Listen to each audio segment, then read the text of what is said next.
Hello again, everyone. I just wanted to make one more video about Cards of the Universe and everything this evening. Starting to give players tips, just different tips on different aspects of the game that's going to help. Today I want to cover deck building. Now, just like most trading card games in Cards of the Universe and everything, whether or not you win or lose is all going to take place before you even ever start a match most of the time. And it's going to come down to the deck you're playing. The first thing that I think I see people making the mistake of when they build decks and play them is that they don't have a targeted outcome in mind that they want. They just throw a bunch of their best cards together haphazardly and limp through like that. And if you build your decks like that, you're never gonna build a deck consistently. In any trading card game, every card that you put into your deck has to have a job. It needs to count towards something. If you're not doing that, then you're just throwing cards together. Like, if you take a look at this deck I played last week, this low energy deck, all these cards pump each other up. Pengu is pumping everything at the first turn of the round, or if I'm behind. Napoleon is pumping almost the whole deck. Anything with less than base cost of 4. I don't even know. This was the only card. Europa didn't get pumped. Commodus pumps everything and gets pumped by everything. Michelangelo pumps everything and gets pumped by everything. Augustus, he gets value when he first comes in, and then he's a really strong swing later on. So in this deck, he was even better than before because of Napoleon and Michelangelo and Pengu and Commodus. So that's the gist of making decks. You want to take cards that have good synergy that work together to accomplish a goal.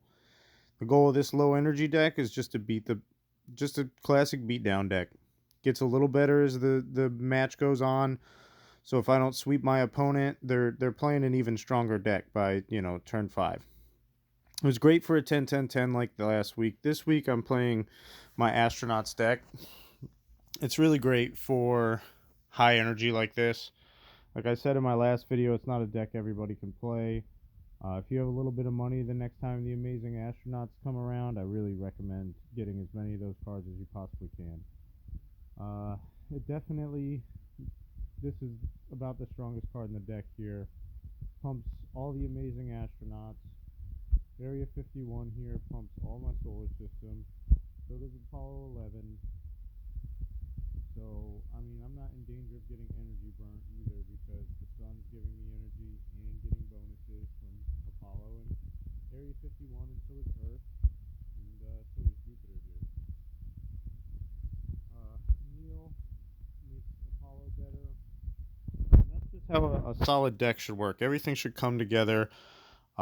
If you've got a card just sitting in your hand time after time after time after you make a new deck, it's probably a good sign that deck is not, or that card is not a good call in the deck, and you probably have something better you can switch it with. So today I think we're just going to start with putting together a simple power per turn deck. So Q is really great about having all this organizational stuff so you can get in. So we're going to go to special abilities, power, and then we're going to go in descending order. That's a pretty high energy week, so it definitely doesn't hurt to spend a lot of energy on your cards, and maybe even the power per turn build I don't think is strong enough to just do everything it needs to do on its own. So you kind of need some beaters in there too to try to win some of the early rounds before the deck gets set up. So for any PPT deck, I'm definitely going to go with the Veil Nebula, the Aurora Borealis, Titanium, I guess. I don't lose a lot of times it doesn't really pop off. I'm going to try this Hand of God Nebula. I don't usually use it, but we'll give it a try. Red Diamond, a lot of people run it in this thing, and I'll throw it in there for now. Like I said, it doesn't lose a lot of turns even early if you build this deck right. I grabbed this Mountain Goat and haven't really had a chance to run it yet, so we'll give that a try. Amelia is always good for PPT. Koala's a must-have if you have it. Sorry, not koala. Maybe I might put the koala in, but I was thinking something else. I might go with nerfing out the cards on the player's side too. I probably will. Oh, diamonds. Diamonds is a must. Big must.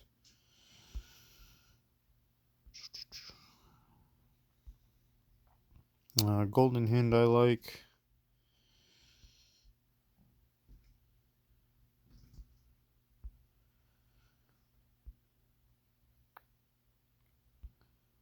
And then from there, oh, the Diamond Petra is a must for this deck. I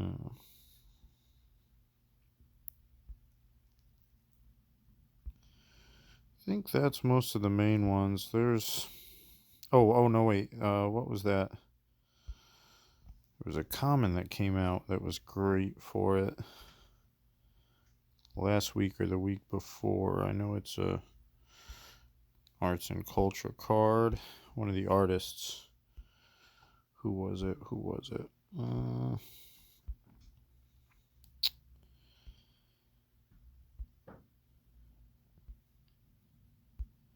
Here we go. Peter Paul Rubens.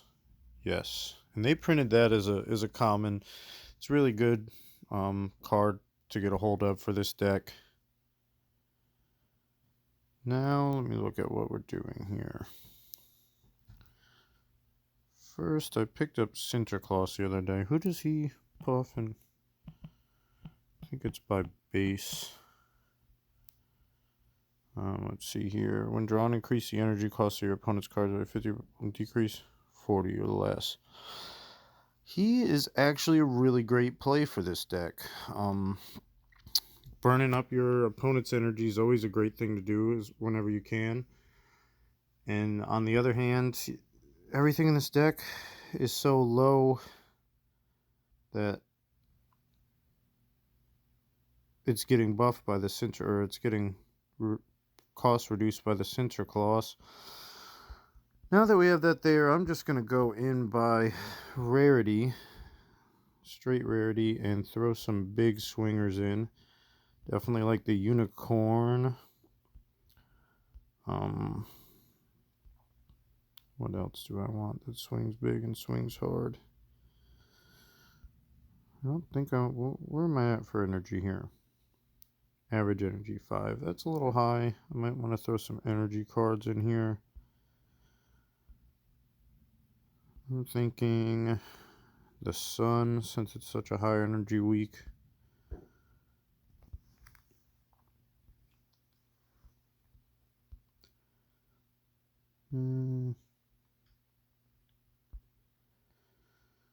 The winter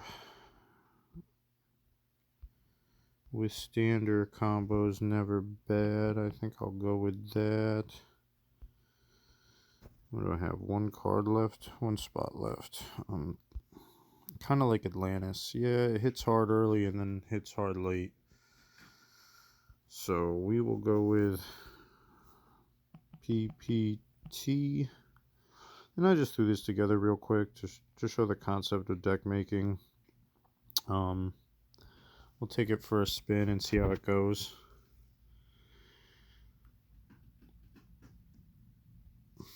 Ooh, no, that was my astronauts deck. Probably know how that's going to turn out. There we go.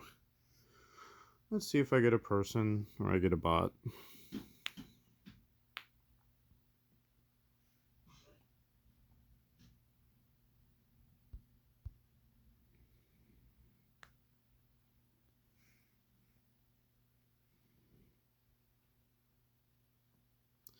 Looking like a bot. Yep, it's a bot, but that's okay. We're just we're just looking at this deck and how it plays.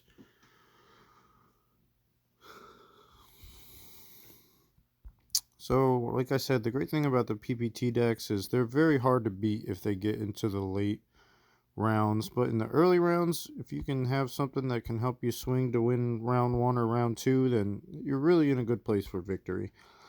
And that's where the Unicorn and Atlantis and the Winter with Standard combo can help come in. Mary Queen of the Scots is usually a pretty annoying card. Oh, and the bonus on all of these, so I'm not mad about that. Ooh, it hurts that the Unicorn came in there because the Golden Hind isn't going to set off, but that's okay. It's the late rounds. You really got to watch this deck. I might as well play the Unicorn. The Titanium's good because I'm behind, and then really burn them out next turn with the Hand of God Nebula so I can get a good start off on the next turn.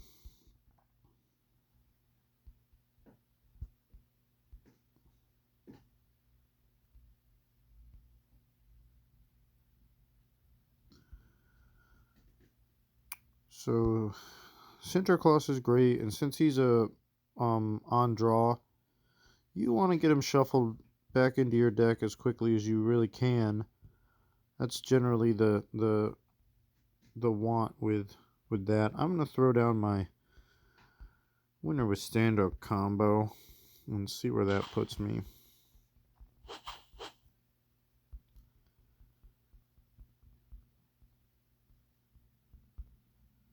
This round's looking a lot better. Didn't throw the red diamond because they already had the -50. Gonna hold on to the Mountain Goat. That's best to play at the first turn of a round. Pump my energy up, and Calculus is free, so thanks to Sinterklaas. Decent swing, and like I said, this deck is up to 56 per turn. That's pretty much a free card right there. Toss her the Veil. Do I want to do that? Yeah. And I'll throw the red diamond for the points. This deck's running kind of, which is good, which saved me the turn. But this deck is kind of running a little low on the energy, but that's okay. Because as this deck goes on, it's going to be hitting harder without spending energy. So we got the Goat. Atlantis is back and very cheap, and this is a good time to use up my Borealis because it's the only thing I can play. Don't leave energy on the table in like a 10-10-10 or when you're going to hit the energy cap, because that's just wasted energy, really. So make sure that you're using on those low 10-10-10 weeks, 15 cap energies. Make sure you're using pretty much enough of your energy that it's not going to waste, because wasting energy is wasting potential. So that Loki just hit me. It's kind of annoying. No real sense playing my Titanium. No real sense playing anything this turn. I mean, I'm getting 129 as a freebie, and everything is going to cost me more, and I've kind of been low on the energy this turn. So I think the best bet here is just to run the turn out. Hope I win with the 129 I got, which looks like I will. This deck definitely is easier to burn out than my astronaut deck. And now that we've gotten past this, I'm probably going to be getting enough per turn that it's not going to be able to do anything about it, especially this computer. So I've probably got this round, but if I don't, I've definitely got the next round.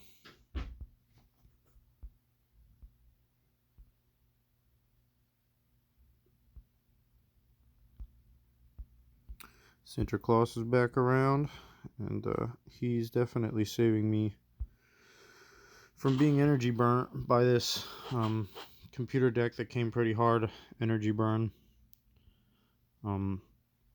It's definitely something you got to think about when you're building your deck. A little bit of the sun here or such can help with keeping that energy up. If you let somebody energy burn you out in a deck, it's pretty much just not going to be a very good deck for you. And then these decks are very hard to beat when you're swinging 115 per turn without playing any cards. So that is basically the concept behind deck making. Till next time, you guys, keep playing, keep telling people about Q. I love it. Tell people that you love it. Uh, I'm going to try to do these videos pretty often. If you subscribe, you'll get a notification. Send me a friend request, GW Buffalo 1847. Take a look at my cards. I'm always happy to take fair trades if you know they're beneficial for everybody.